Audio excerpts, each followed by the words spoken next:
Bueno, buen día, bienvenidos a todas, todos y todes. Okay. Nos encontramos aquí presentes para llevar a cabo el acto por la presentación del protocolo de intervención institucional ante casos de violencia por motivos de género y orientación sexual en el ámbito de las dependencias de anexos de la CNA, aprobado mediante resolución de presidencia 269 el pasado lunes 5 de junio. El mismo se transmitirá por una presentación simultánea en vivo mediante las plataformas virtuales de manera sincrónica en los diferentes centros y regionales de la institución. Las autoridades encargadas de realizar dichas aperturas son: en el Centro Atómico Bariloche, Sol Pedre; en el Centro Atómico Ezeiza, Natalia Stanquevicius; en el Centro Atómico Constituyentes, Florencia Cantari; en la Regional Patagonia, María Lorena Rodríguez; en Regional Noroeste, Inés Torino; en Regional Centro, María Fernanda Domínguez; en Lima, Juan Ignacio Cataño; en el Complejo Tecnológico Pilcanilleu, Jorge Luis Cantero; en el Complejo Minero Fabril San Rafael, Sergio Diegues; y en Cuyo, Mónica Martínez Bogado. Ahora damos inicio a las conexiones virtuales. Buen día para todas las personas que se están conectando. De esta manera damos inicio al acto de presentación, donde fueran invitadas entidades públicas y privadas que tienen relación con las instituciones presentadas y prestadoras de servicios y organismos tanto nacionales como internacionales, instituciones y universidades. Contamos hoy aquí presentes con autoridades de diferentes entidades como José Alejandro Zarruti, asesor de la Subsecretaría de Abordaje Integral de la Violencia por Razones de Género; Florencio Zaita, representante por el Grupo de Mujeres de Sede; Mariana Di Giorgio, de la ARN; Ana María Loís, vicedirectora de la UNSAM; Gabriel Zacardi, del CIOT de CENEA; Virginia Moscarda, de ATE; y en el estrado se encuentra presente nuestra presidenta de CONEA, Adriana Serkis; Cecilia Garribotti, subsecretaria de Planeamiento Energético; Laura Malacalza, subsecretaria de Abordaje Integral de Violencia por Razones de Género; Dora Barrancos, investigadora, socióloga e historiadora feminista argentina; y Pamela Chiacho, jefa del Departamento de Mujeres, Géneros, Diversidad e Inclusión Laboral. Ahora sí, damos comienzo al acto. Escuchamos a nuestra señora presidenta. Okay.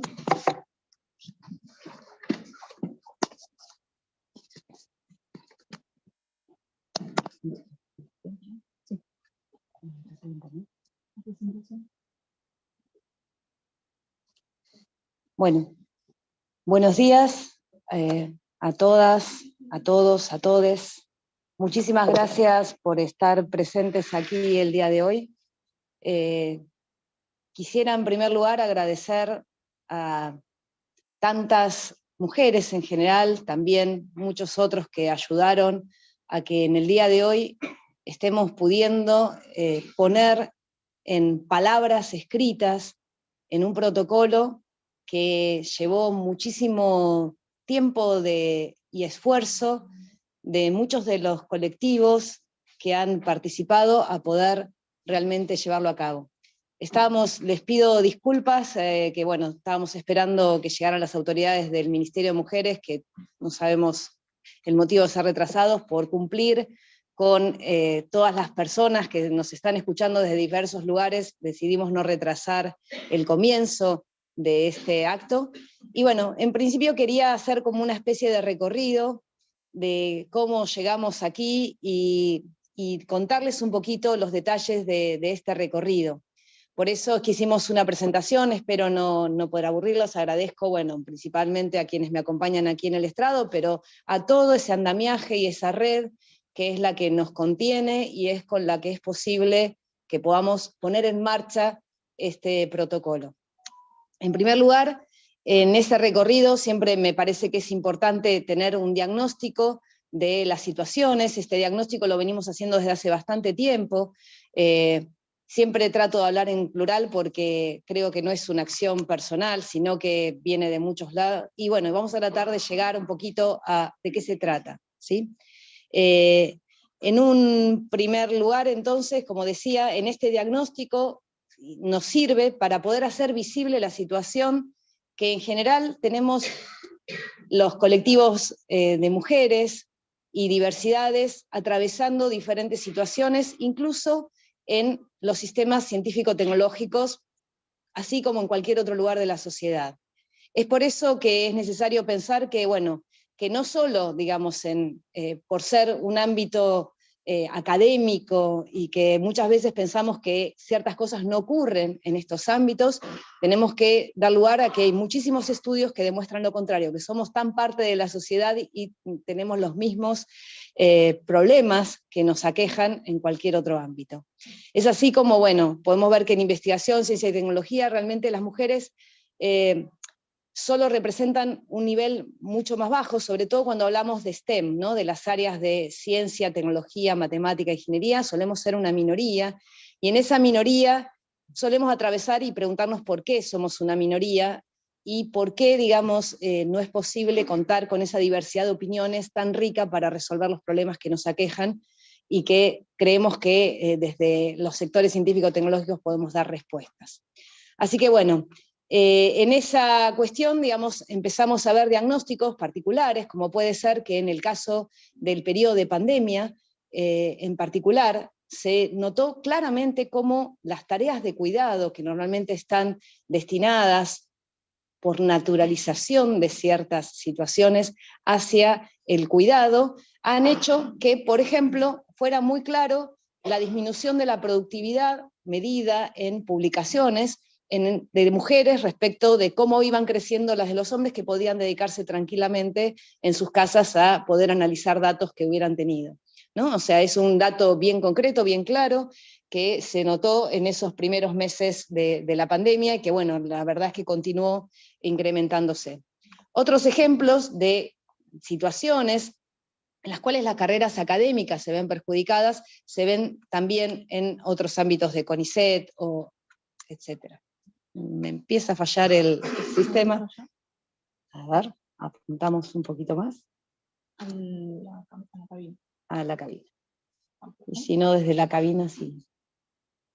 ¿Quieren ayudarme a pasarlas? ¿La que sigue? ¿Sí? Sí, no, desde ahí por ahí se puede pasar. No, esa es la transmisión en vivo. No, solo la transmisión. Ahí va. Ah. Sí. Bueno, otras de los ejemplos que tenemos es el tema del análisis que, digamos, por ejemplo, las fuentes de financiamiento, uno cree que están equidistribuidas, no lo es. Digamos, hay muchos estudios que demuestran que los proyectos dirigidos por mujeres suelen tener, además, menos fondos de investigación, que además los trabajos en general, ya no solo hablando de ciencia y técnica, sino que en general de los trabajos de la Administración Pública Nacional, suelen estar feminizados o masculinizados. Tenemos un porcentaje muy alto de aquellos trabajos relacionados justamente con el cuidado y que suelen ser menos pagos respecto de los que generan más prestigio, y que hay un porcentaje mayor de hombres en aquellos trabajos que generan más prestigio y suelen ser mejor remunerados. Tenemos otras acciones como, bueno, los organismos en los cuales la mayor presencia de mujeres están relacionados, entonces, como decía recién, al cuidado y a la educación, mientras que los de mayor prestigio están relacionados con, digamos, con la presencia más masculina. Bueno, todo este diagnóstico que se viene viendo en toda la sociedad es algo que de a poco queremos empezar a revertir. También se ve cómo existe, si bien uno cree que hay equidad también en la distribución salarial, hay estadísticas que demuestran de que eso no es así. Hace poco hubo un estudio que se mostró desde el Ministerio también, en el cual en el propio Ministerio de Mujeres también había, digamos, disparidad respecto de lo que cobran los hombres respecto de lo que cobran las mujeres. Y así podemos ir recorriendo estadística tras estadística. Digamos, esta presentación va a quedar a disponibilidad si quieren mirar los datos. Es simplemente una pequeña recopilación de todos estos ejemplos que venimos mostrando. ¿Y a qué voy a nuestra institución? ¿Cómo encontramos a la institución en el 2021? Es una estadística que yo venía junto con otras personas, o sea, no es algo personal, como siempre digo, casi todas las cosas que venimos son colectivas.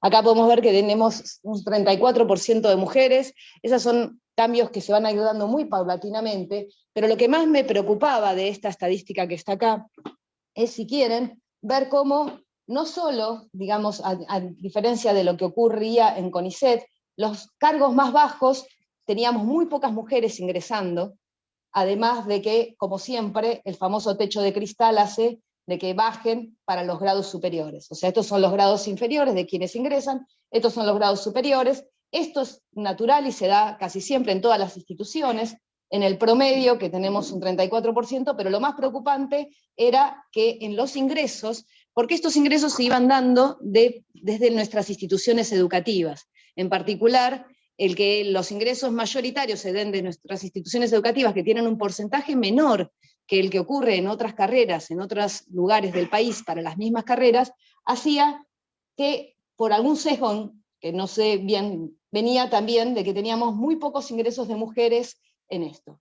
Esto, digamos, es una tendencia que es difícil de revertir, obviamente, pero, digamos, podemos ver de que de a poquito, al menos el famoso techo de cristal, estamos tratando de mejorarlo, que es donde podemos incidir porque son menos personas y entonces es más fácil empezar y de a poquito empezar digamos, también que haya mayores ingresos proporcionalmente de mujeres que de hombres en este camino. Bueno, estas son las estadísticas entonces de mujeres y varones en 2021 y 2023 en la actualidad. Podemos seguir viendo cómo, si quieren pasar a la siguiente, gracias. Bueno, también esto, como les... Para adelante, ahí, a ver si podemos. Bien. Bueno, también me encontré con esto. Estas eran las autoridades cuando yo llegué a la institución, ¿no? Además de tener 24 gerencias de primera apertura, ¿sí? Podemos ver claramente, esto era... Irónico. Bien, este era, y además de tener... Este es un afiche del grupo de mujeres del 2019, cuando yo llegué en el 2021 había pequeños cambios, no muchos, y sobre todo más figuras repetidas, que es otra de las cuestiones que queremos ver, de poder ver que había una necesidad institucional de reorganización ya pedido por la propia SIGEN, de poder pensar de que la institución no podía manejarse con 24 gerencias de primera apertura. Esta es nuestra propuesta actual, ¿sí? En la cual estuvimos, y esto se va contando en los actos que se están haciendo por el aniversario institucional, que se está repitiendo institución a institución, pero más allá de eso podemos ver no solo el aumento en la diversidad, en incorporar gente más joven también, y también la posibilidad de pensarlo como una estructura un poco más horizontal, y en la cual podamos trabajar en equipo, que es uno de los objetivos que tenemos, y que tiene que ver un poco con las características de poder trabajar un poco más en red y poder dar soluciones un poco más diversas. Creo que es uno de los ejemplos que tenemos de poder empezar a pensar y a discutir y a tratar de buscar consensos que nos permitan encontrar nuevas formas de poder organizarnos, ¿sí? Así que bueno, esta sería un poco la propuesta actual con la que estamos trabajando. Estamos esperando la autorización final de la decisión administrativa del diseño del ADN-DO, la Dirección Nacional de Diseño Organizacional, con la que venimos trabajando fuertemente en las acciones de cada una de estas áreas, que cumplen funciones técnicas y que necesitan ser fortalecidas, no solo por la presencia, digamos, no es que seamos mejores ni peores, simplemente la diversidad nos ayuda a encontrar mejores soluciones. En esa premisa, bueno, podemos ver también en 2021, como vemos aquí, digamos, en gerencias de área no teníamos a nadie, 3 personas en gerencias, 15 en subgerencias, 45 en departamentos, estas son las jefaturas. Esta es la distribución actual que tenemos de presencias de mayor, un poco más de diversidad. Pensando que el 35% es más o menos el promedio, creo que ya estamos bastante bien respecto de la equidad de distribución de cargos en cuanto a lo que venimos trabajando en conjunto. Bueno, y de todas maneras, con esto no llegamos a poder cambiar la realidad. Esto es simplemente un primer paso, así como es un primer paso el tener el protocolo aprobado para poder empezar a actuar en ciertas situaciones. Como bien sabemos, hay diferentes tipos y modalidades de violencia por motivos de género.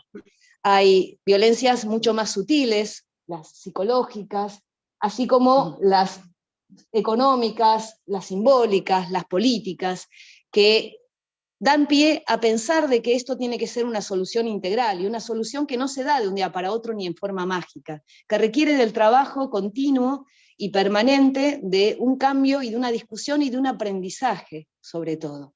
En este aprendizaje estamos tratando de trabajar también con capacitaciones que nos permitan seguir en ese camino de poder ir transformando la realidad.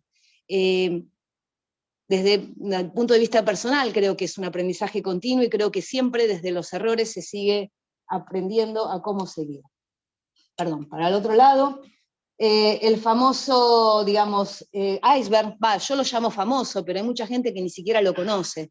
Para llegar a una cima de una lamentable estadística de que continúan los femicidios, que continúan, digamos, los más graves de esos actos de violencia de género, por debajo de esa superficie hay muchos otros tipos de violencia, y empezando por los micromachismos que dan lugar, digamos, a lenguajes sexistas, al humor sexista, a cosas que hemos naturalizado durante tanto tiempo y que vemos que son la base de lo que nos sigue ocurriendo en el día a día y que es lo que está en la superficie.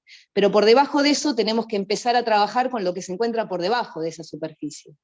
Y se hicieron muchas encuestas, se hicieron muchos trabajos, y en los cuales vemos que eso existe y está presente todo el tiempo.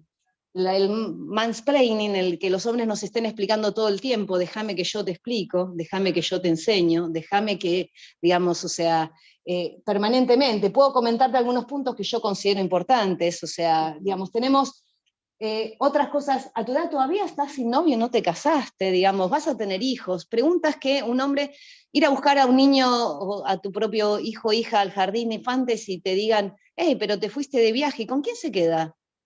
Digamos, pregunta que ningún hombre ha recibido hasta ahora, digamos, y que, bueno, van socavando nuestras capacidades muy sutilmente, y a veces no tan sutilmente, ¿no? Acá podemos ver preguntas que hemos recibido, frases que hemos recibido que ya no son tan sutiles, y que están presentes y muchas veces nos da vergüenza poder explicitarlas, pero sabemos que están, más allá de ser las responsables de las tareas de limpieza en los laboratorios, porque naturalmente nos toca, digamos, o atender el teléfono y siempre ser las secretarias, y bueno, muchas otras funciones que van de alguna manera perjudicando las carreras de maneras sutiles y a veces no tanto. Bueno, para eso se necesita más estados, digamos, más estado presente en las políticas nacionales a nivel general, que nos van afectando. Podemos ver un montón de estadísticas. El plan de acción que se ha hecho desde el Ministerio de Mujeres, digamos, Género y Diversidad, creo que ha sido mucho, maravilloso. Bueno, y vemos un montón de casos, lamentablemente vemos que nos afecta, y que recién ahora poder visibilizar estas cosas son las que nos van a permitir trabajar sobre ellas. Como hablábamos muchas veces con Pamela y con varias, bueno, Jorgelina, gracias, y muchas, digamos, nuestra gerente de recursos humanos y muchas de las personas que me acompañan, estamos a veces, ¿hay más casos de violencia ahora? No, simplemente empezamos a verlos. Y abrir la olla, digamos, dar permiso, hace que uno empiece a encontrar cosas que antes no se veían. ¿Vamos a resolverlas inmediatamente? Y ojalá, pero sabemos que es un largo camino y sabemos que en este aprendizaje estamos todas y todos. Existe una línea nacional, digamos, fíjense en que llegaron 797.483 comunicaciones, digamos, en el país. Eso implica una cantidad enorme de gente que, digamos, vemos que de a poco empieza a aprender a pedir ayuda. Y eso no es menor. Nos pasa también institucionalmente. Así que bueno, hemos experimentado muchas situaciones de violencia, podemos ver detalles, no me quiero extender mucho más porque bueno, sé que el tiempo corre. Me gustaría que los recorran, que recorran estos datos, que los miren, que podamos aprender de qué es lo que nos están diciendo estos datos. Lamentablemente, como dije antes, la punta o el iceberg de ese iceberg de violencia termina siendo en un número de víctimas directas de desaparecidos que sigue sin bajar, que sigue sin, digamos, seguimos lamentando, digamos, y bueno, y por debajo de eso está todas las otras pequeñas situaciones que alimentan a que en esa punta sigan existiendo estos casos y que seguimos lamentando y que esperamos no seguir, digamos, alimentando. Bueno, así que de estos femicidios, de recordar estas caras, de recordar estas pérdidas que no deberían existir, recordar a las hijas e hijos de estas...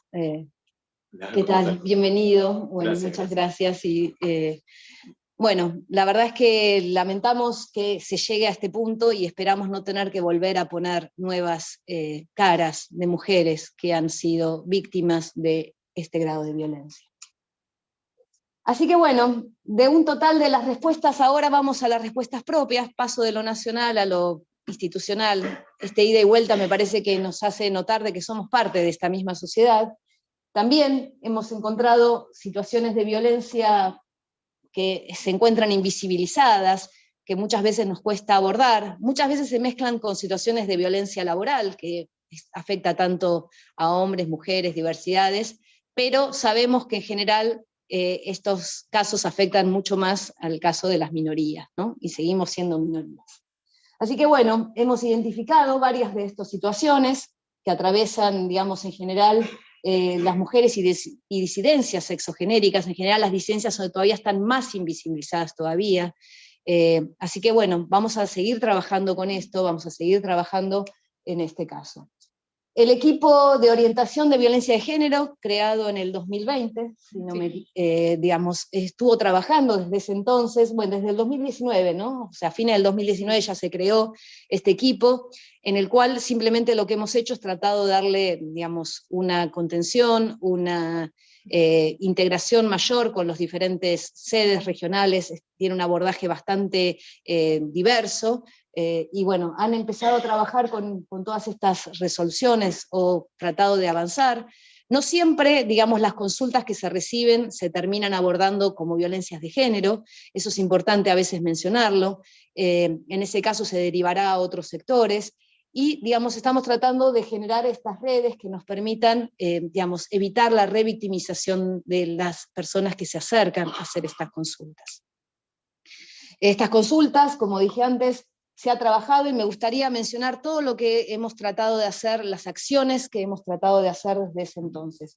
Además de la creación del equipo de orientación de violencia de género en 2019, digamos, en el 2022 se creó el Departamento de Mujeres, Géneros, Diversidad e Inclusión Laboral, dependiendo de la Gerencia de Recursos Humanos. Pamela es quien dirige ese departamento, aquí presente. Se han hecho numerosas capacitaciones presenciales y virtuales, no son suficientes. Se ha certificado el programa de capacitación de ley Micaela situado en nuestra propia institución. Se ha hecho esta encuesta de situaciones de violencia de género atravesadas por mujeres y disidencias sexogenéricas, hecho por el equipo de orientación. Se ha estandarizado la equidad de género con la participación de CENEA. Se ha participado en la redacción y aprobación de las normas IRAM en conjunto con otras instituciones. Agradezco también, digamos, a los equipos de mujeres y redes de otras instituciones, como puede ser de Dioxitec, como puede ser de, digamos, de INVAP, de otras instituciones que nos han acompañado en esto, y de Women in Nuclear, digamos, otra institución internacional de mujeres en el área nuclear, que ha trabajado muchísimo. Y bueno, y en la redacción de normas ISO también, digamos, que nos acompañan. Son simplemente marcos, son simplemente paraguas. Van a ser letra vacía si no trabajamos en conjunto para que estas... Y bueno, finalmente se ha podido el lunes, después de este 3 de junio, el último, que es el, si quieren, conmemora los primeros 8 años de ese primer Ni Una Menos, que ha hecho una marea impresionante de movimiento y que ha logrado que muchas personas empiecen a visibilizar esta situación. Y bueno, en esta nueva normativa se ha resuelto, entonces, se ha aprobado este protocolo con el apoyo del Ministerio de Mujeres, con el apoyo de los gremios, con el apoyo de todos los sectores de la institución en un consenso realmente muy importante. El objetivo, como dice acá, es promover un ambiente libre de violencia, acoso sexual y discriminación hacia las mujeres y disidencias sexogenéricas que tengan una relación laboral y o educativa con la CENEA en cualquiera de sus dependencias y anexos, promoviendo la igualdad de oportunidades y tratos.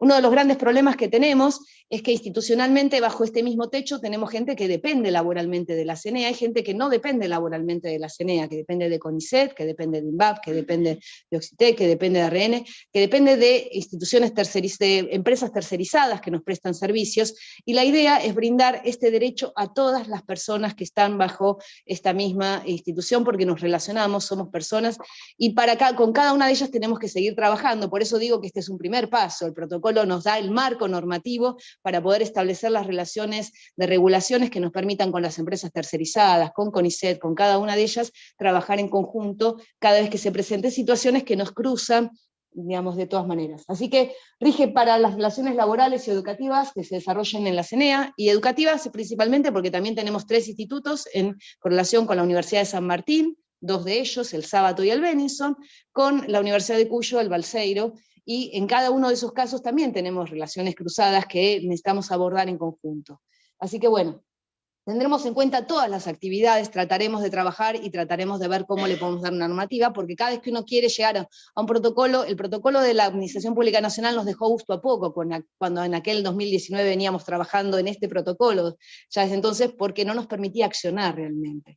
Entonces, bueno, alcanza a todas las personas, como dije recién.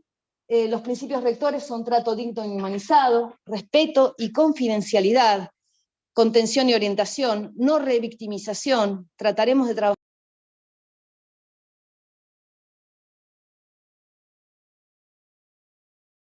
Así que bueno, vamos a ir trabajando en estos principios rectores, en que la perspectiva de género y respeto por la diversidad sexogenérica sea también otro de los principios rectores, y el acceso a la información esté lo más disponible posible para que todas las personas que necesitan este apoyo y contención lo puedan tener. Como dije, no es mágico, esto no va a ocurrir de un día para otro, esto no va a ocurrir a partir de ahora instantáneamente, va a requerir del apoyo y la ayuda de cada una y cada uno de ustedes, de quienes están presentes, quienes nos están escuchando, y a quienes ustedes puedan llegar a transmitirles este mensaje. Así que bueno, las áreas de competencia me gustaría, digamos, contarlas.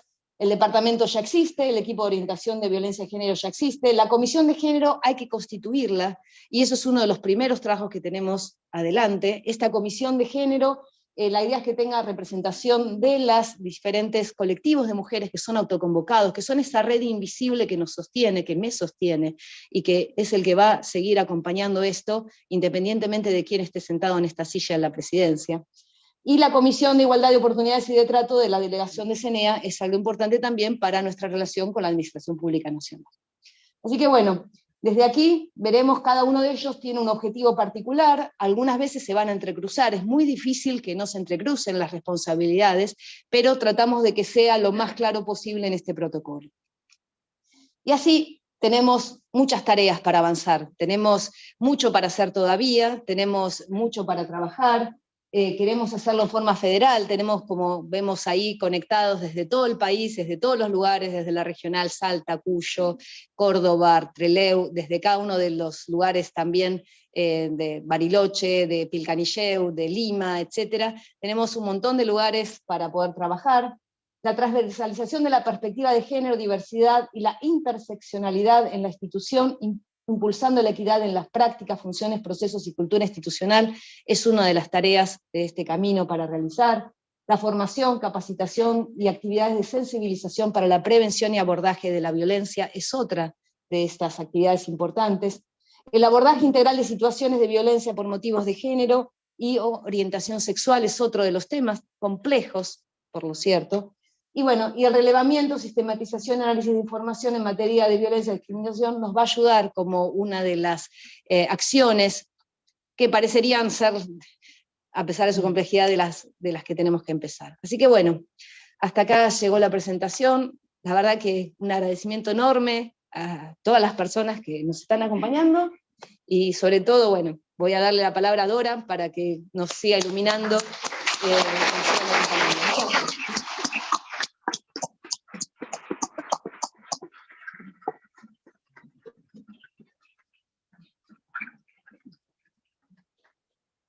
Bueno, muy buenos días a todas, todos, todes. Qué bueno tener este salón tan lleno de la membresía plural que tiene la CENEA, dada la vinculación con tantos organismos, y la diversidad sexogenérica que observo. Bueno, por lo menos en términos binarios aparentes. Así que felicitarla, Adriana, por estos pasos.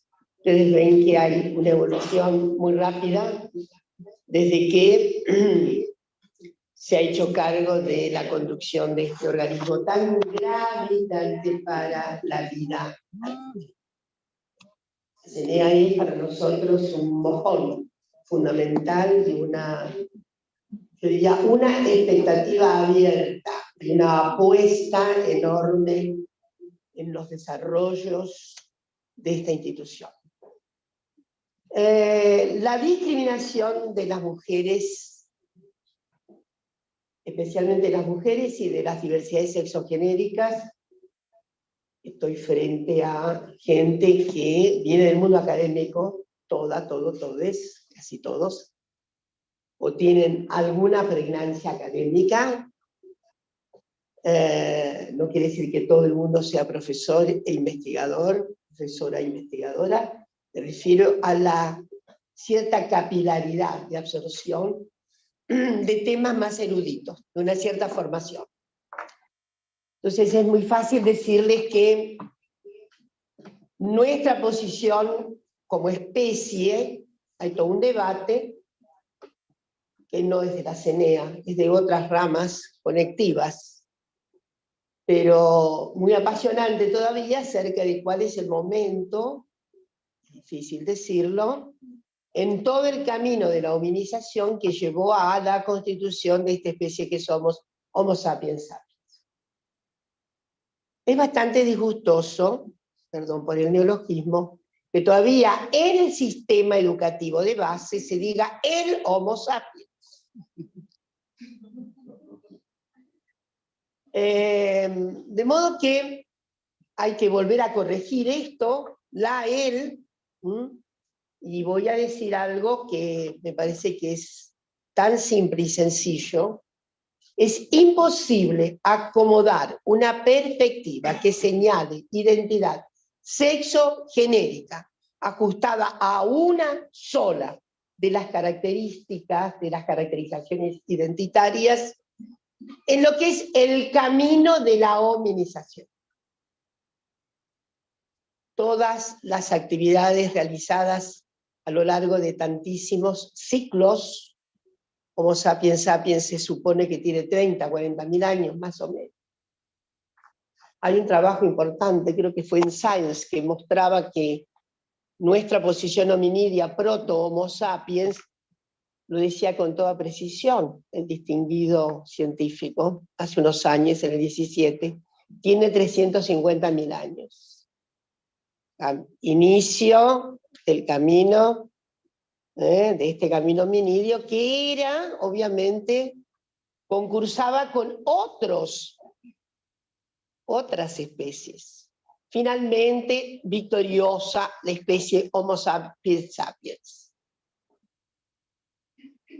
Hay mucho de azarificación, diría Darwin. La azarificación tuvo mucho que ver en eso.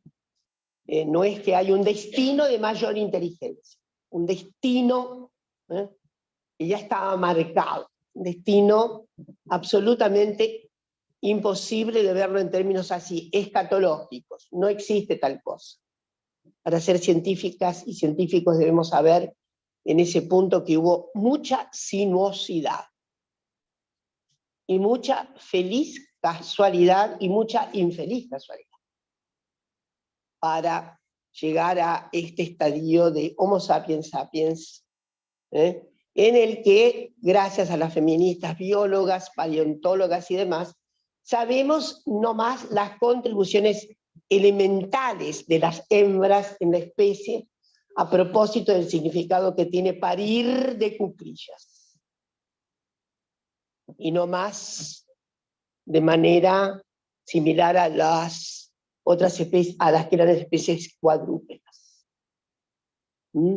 Quiero anunciarles que esos trabajos ya tienen muchos años, y elaboran con mucha plausibilidad hipótesis muy interesantes respecto de qué significó parir de clonillas, la apertura del canal de excreción del feto, que ha significado a la larga también la posibilidad de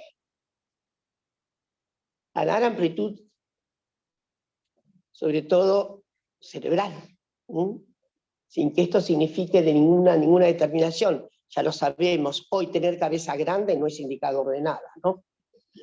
Estamos hablando de esa complejidad.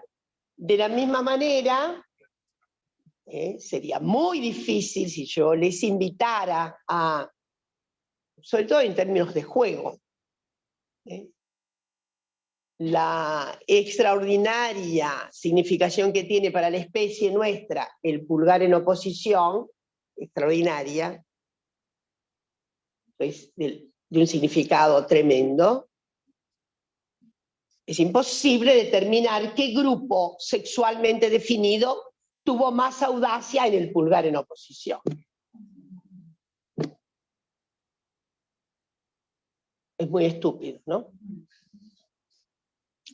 Entonces,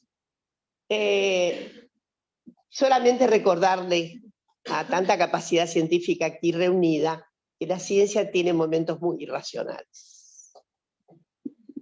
Y que un gran epistemólogo de la ciencia, llamado Bachelard, ya hablaba hace como 70, 80 años, que el peor elemento con el que se encuentra la ciencia es la ciencia misma. Su mayor obstáculo epistemológico es la ciencia. Por eso todo esto quiere decir que hay que abrirse ahora al espectáculo renovador que traen las nuevas concepciones buriladas, trabajadas, con mucha, digamos, paciente obsesividad, las feministas críticas, que están posicionados en el arco completo de todas las ciencias hoy. Las últimas buenas novedades que tenemos en ese magnífico arco abierto, en esa comprensión que dice siempre respecto de un término anterior, un término antecedente que es darse cuenta, darse cuenta.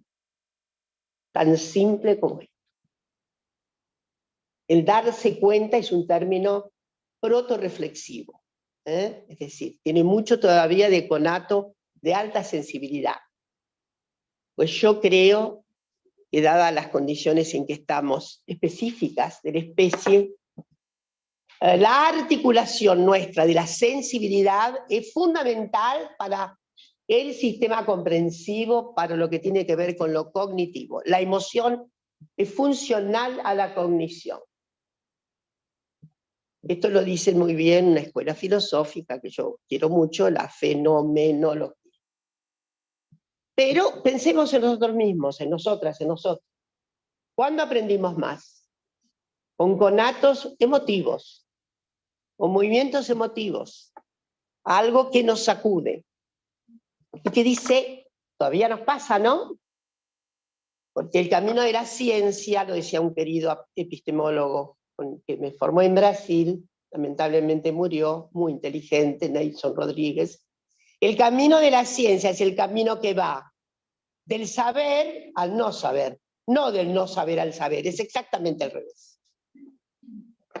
Entonces, hay que estar en estado de darse cuenta permanentemente, en estado de vigilia desconfiada de aquella, ¿cómo diré?, de aquella estructuración que tenemos, ¿no? A la que Kuhn se refirió mucho, ¿no?, como paradigma de metaestabilidad, hasta que algo con cierta suficiencia tópica, con cierta tempestad, irrumpe y estamos frente a un ciclo muy, muy particular de la historia de la humanidad. El ciclo tan particular de la historia de la humanidad que vivimos es que por primera vez ponemos en consideración relacional profunda qué ha pasado con la divisoria sexogenérica. ¿Qué ha pasado? ¿Cómo se pudo construir el zócalo de la desigualdad humana? Ustedes saben que los inicios del sistema patriarcal remiten a una temporada cercanísima. 7, 8.000 años es nada para la especie de 30.000 años. ¿Qué son? Pero hay una sistematicidad orgánica en el sentido común patriarcal, que pasa por incuestionable. Esto siempre fue así, es así. Las mujeres piensan de determinada manera, tienen emociones de determinada manera, los varones tienen un quantum emocional pequeño. Es un disparate. Es un disparate. Los varones tienen un quantum emocional enorme, solo que están compelidos. Como decía el gran Raymond Williams, pensando en su Inglaterra tan hegemónicamente patriarcal, de 1850, año en que los varones ingleses fueron obligados a no llorar en público. La emoción contenida que tienen los varones es un precepto patriarcal. Y la disposición por la cual se cree que nuestras emociones de mujeres son mucho más, ¿cómo diré? Estamos ahí siempre al borde del ataque de nervios.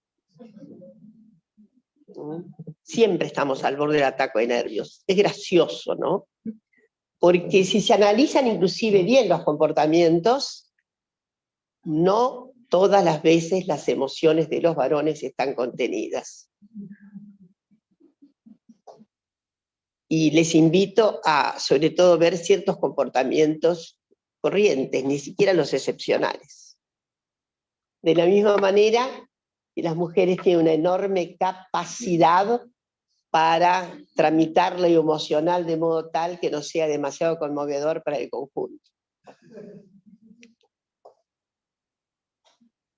No voy a decir, no quiero disparar ningún sentido, sobre todo recordando algunas cuestiones del pasado reciente, pero todavía me sorprendía cuando alguna figura muy importante, de rectoría importante en la ciencia, decía que era tan buena la contribución de las mujeres en la ciencia porque el aspecto emocional era decisivo para la ciencia. No el racional. En fin, yo lo que quiero decirles es que las instituciones, felizmente, porque está cambiando, estamos en una época de cambio notable. Los más jóvenes saben muy bien, y quienes tienen hijes pequeños saben muy bien de qué estoy hablando. Es como un chip nuevo, es impresionante lo que va a ocurrir. Criaturas de 9, de 8 años, que no han tenido demasiada ilustración con ESI, no es que han pasado un programa ESI completo, no. Que están absolutamente contextualizadas por las circunstancias del presente. Es como es un fárrago aquello que va corriendo, un poco vertiginosamente. Entonces, es tan iluminador. Yo voy a contar una anécdota. Tenía que dar ESI, relaciones de género, a través de un Zoom para niñas de 8 y 9 años de edad. Lo más difícil que alguien como yo puede hacer en la vida.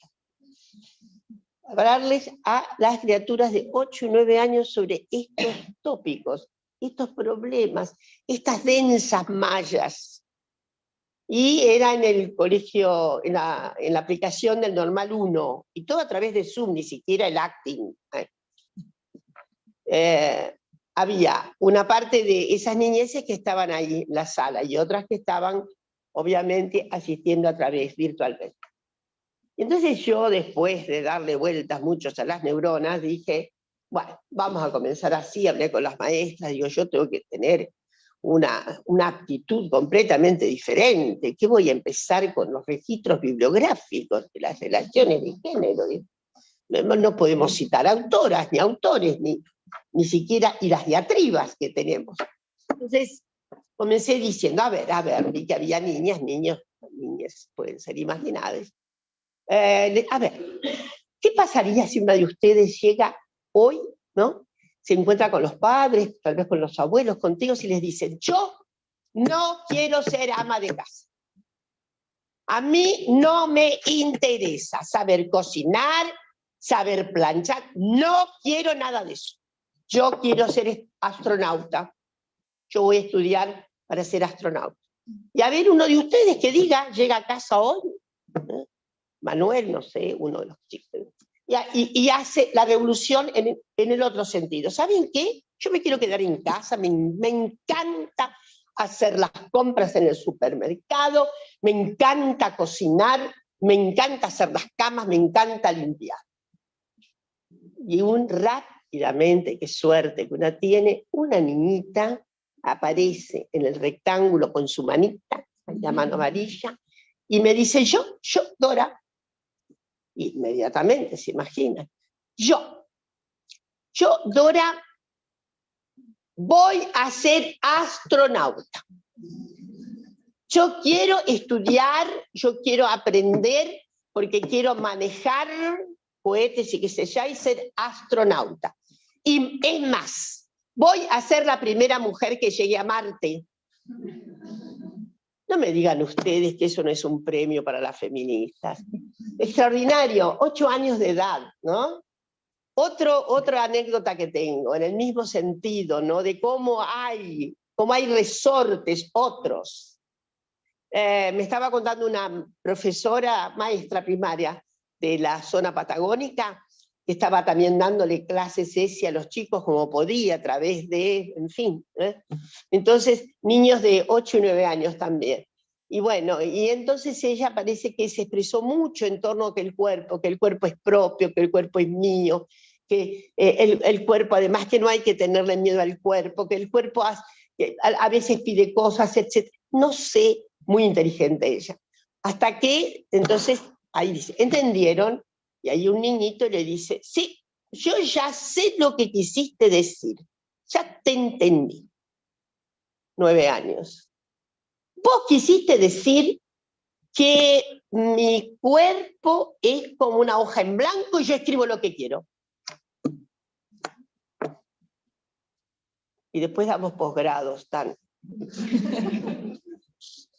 sofisticados, ¿no? Bueno, de eso se trata.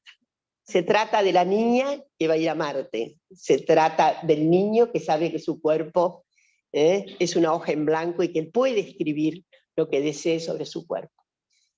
Que las instituciones estén en rémora no puede sorprender. Los actos institucionales siempre son conservativos, ya lo sabemos. Es el espíritu de las instituciones.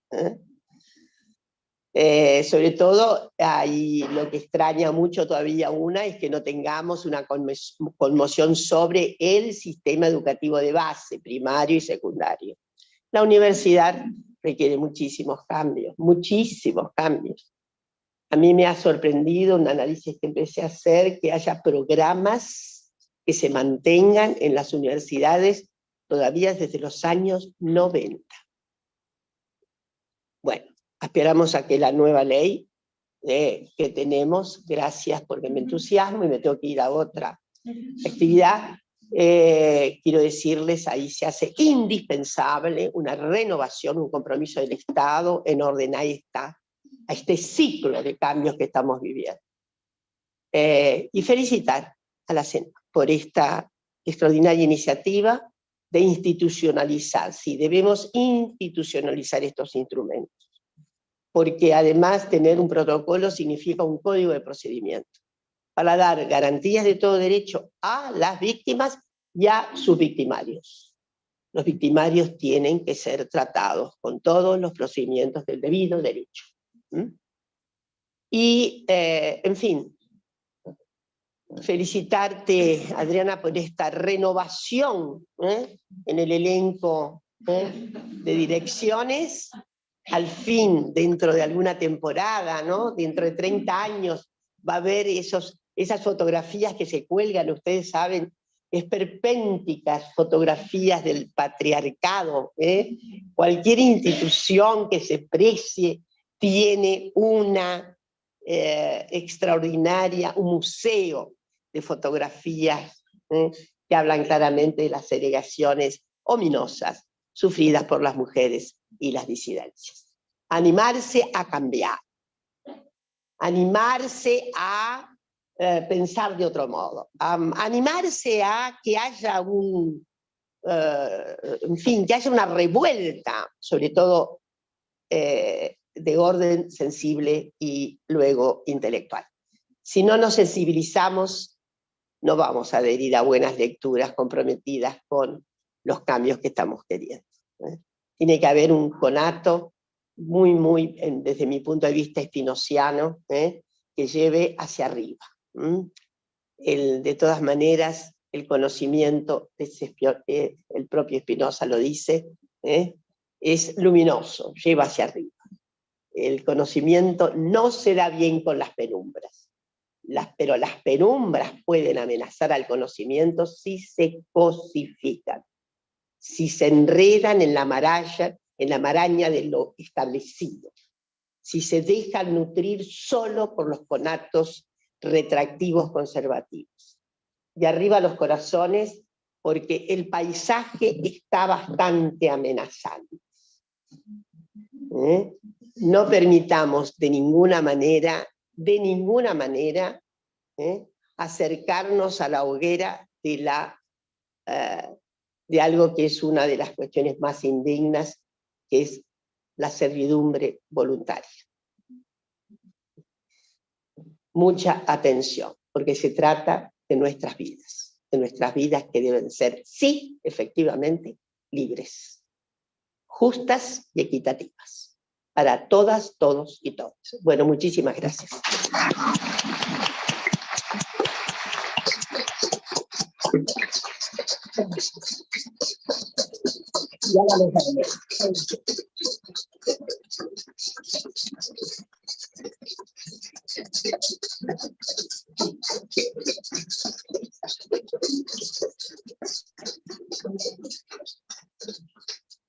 Bueno, entendiendo que Dora tiene que partir, vamos a despedirla, no por eso, bueno, agradecer, porque bueno, también nos acompañan que hoy se cumplen los 2 años de haber pisado esta sede con el grupo de equipo de trabajo, así que bueno, con 2 años de trabajo, así que muchísimas gracias. Hay que brindar. Vamos a brindar con más de agua, pero a la noche. Bueno, muchas gracias. A ustedes. Así Muchas puede salir y le vamos a dar la palabra a Pamela, que quería decirles algo. Sí, Pamela, ¿sí? Vamos a saludar. Tengo que abandonar. Un placer. Gracias, suerte en todo. Gracias. Bueno.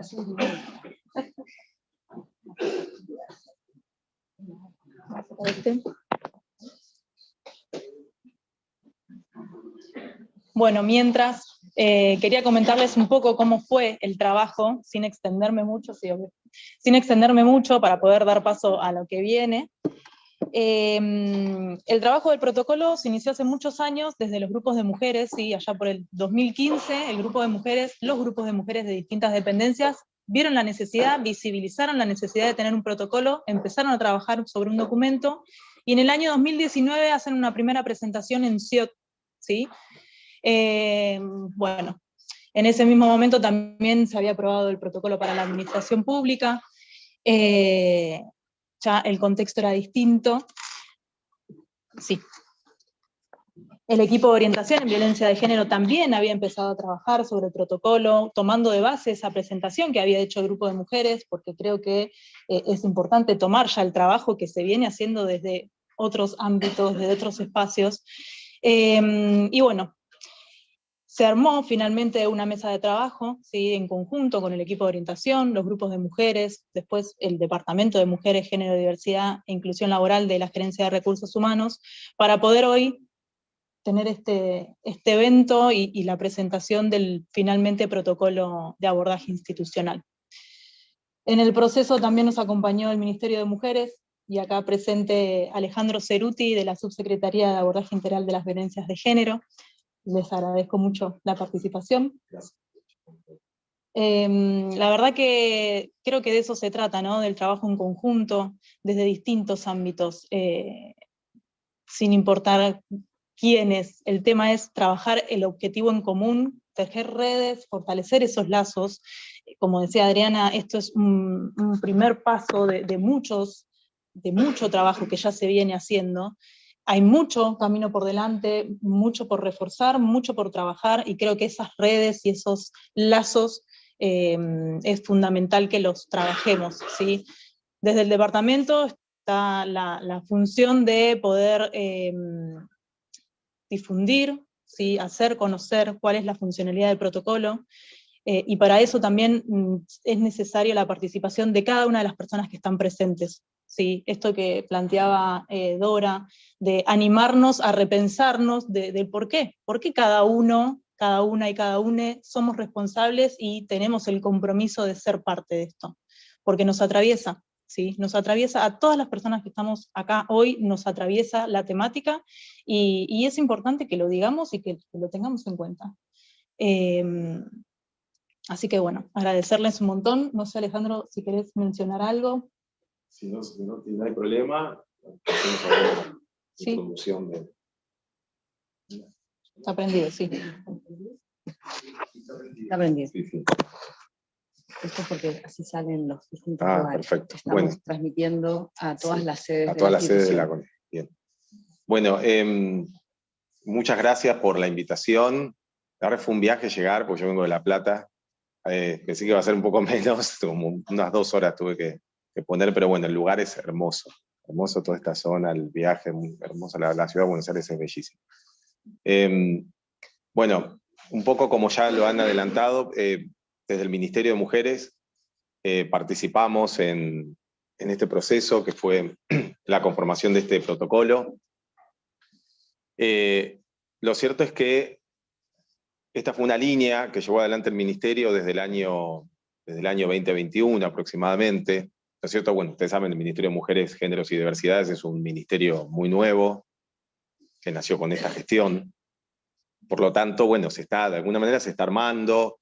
La intención fue abordar muchísimas líneas de trabajo, porque bueno, se sabe que el problema que hoy enfrentan, ¿no es cierto?, la mayor parte de las mujeres y diversidades es sin duda la autonomía económica, ¿no es cierto?, el problema frente a las violencias de qué pasa con la propia autonomía de las personas que están en situación de violencia, ¿no?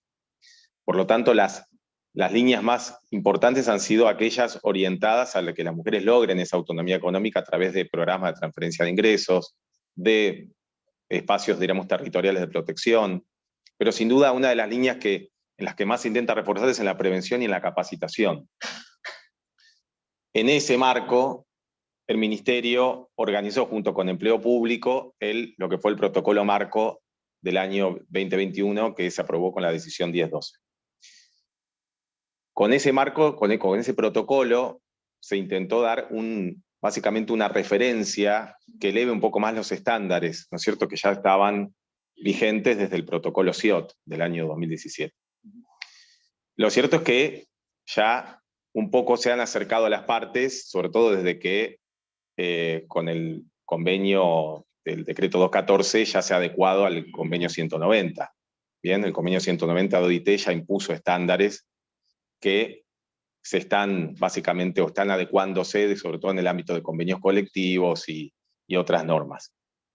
Pero lo cierto es que desde el Ministerio seguimos promoviendo el desarrollo por supuesto, de áreas de género y de protocolos, ¿no?, como este.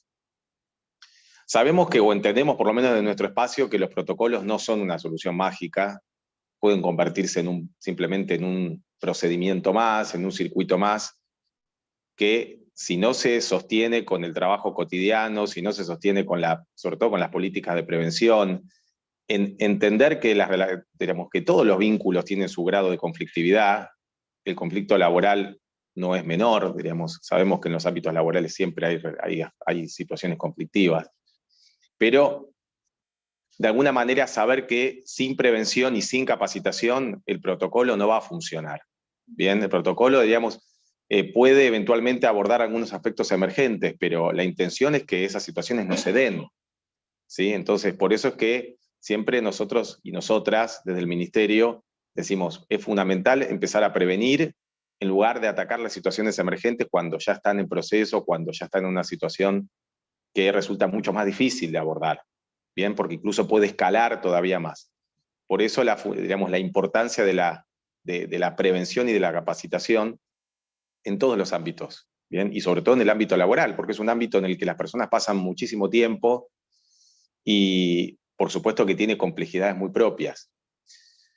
Por eso desde el Ministerio, a partir del año pasado en particular, intentamos abrir esta línea de abordaje de violencias de género en el ámbito laboral, ¿sí? Yo particularmente, junto con otra abogada, sostuvimos esta línea. Yo voy a comentar que estoy igual migrando a otra área del Ministerio, o sea que el tema laboral lo continuará algún otro abogado o abogada, pero bueno, por lo menos hice un aporte en el tema a través de esto, de fortalecer digamos, la consolidación de este protocolo marco en todo el sector público nacional, que bueno, tuvo bastante buena recepción en general, ha sido como decía Dora, es un momento muy particular en el que se está empezando a tomar mucha conciencia de lo que son los conflictos en el ámbito del trabajo y sobre todo por motivos de género. No toda la administración pública, diríamos, ha hecho eco de esto. Hay algunos organismos que han tomado la posta y han tenido mucha más participación y han tenido mucho más compromiso en el tema, pero la verdad que de todas maneras tuvimos una recepción mayor de la que esperábamos. Y bueno, esto es un ejemplo más, ¿no? De esto, ¿no? Del compromiso que hay en empezar a ser más visible, que no solamente el protocolo quede como algo escrito, como decir, bueno, una serie de pasos para eventualmente a lo mejor terminar diluyendo el problema, sino a eso, hacerlo más visible. Este acto es una forma de presentar que hay un protocolo, que las violencias de género van a ser abordadas de una determinada manera, que no van digamos, a disolverse como en el conjunto de las violencias en general, sino que van a tener un tratamiento particular. Así que bueno, celebro muchísimo esto. Quería comentar, hoy vamos a venir con la subsecretaria, una lástima que no haya podido venir porque tiene un gran compromiso con el tema, pero bueno, se encuentra con problemas de salud, entonces no pudo participar.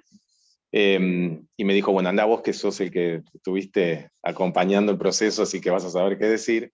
Pero bueno, una lástima entonces que no vino, pero bueno, la intención es seguir colaborando, por supuesto, fundamental que ya haya salido el protocolo, seguiremos acompañando desde donde sea posible, sobre todo a partir de acompañar casos en particular. Cuenten siempre con ese acompañamiento, porque el Ministerio se compromete en eso. Pero bueno, ya por lo menos se ha consolidado ya un aspecto, ¿no? Que es la formalización de este proceso, de este circuito. Así que bueno, felicitar a la institución y agradecer muchísimo que hayan invitado que hayan articulado con el Ministerio, porque como decía Pamela, es fundamental para estas cosas el trabajo interinstitucional, interdisciplinario. Es una temática que requiere eso, la interdisciplina, la interinstitucionalidad, abordarlo de forma también interseccional, que es otro de los aspectos en los que hacemos hincapié desde el Ministerio, que es la interseccionalidad. Una violencia no va aislada de la otra. Las condiciones no solamente de género, sino condiciones migrantes, condiciones raciales, de clase, todas esas interseccionan para, de alguna manera, potenciar aún más situaciones de violencia que la verdad es justamente contra lo que estamos peleando, ¿cierto? Que las relaciones de trabajo sean lo más sanas y adecuadas posibles. Así que bueno, en principio eso, agradecer y por supuesto que, como dije, cuentan con el acompañamiento del Ministerio para todas las líneas, las políticas, consultas en relación a todos estos temas. Bien, así que bueno, muchas gracias.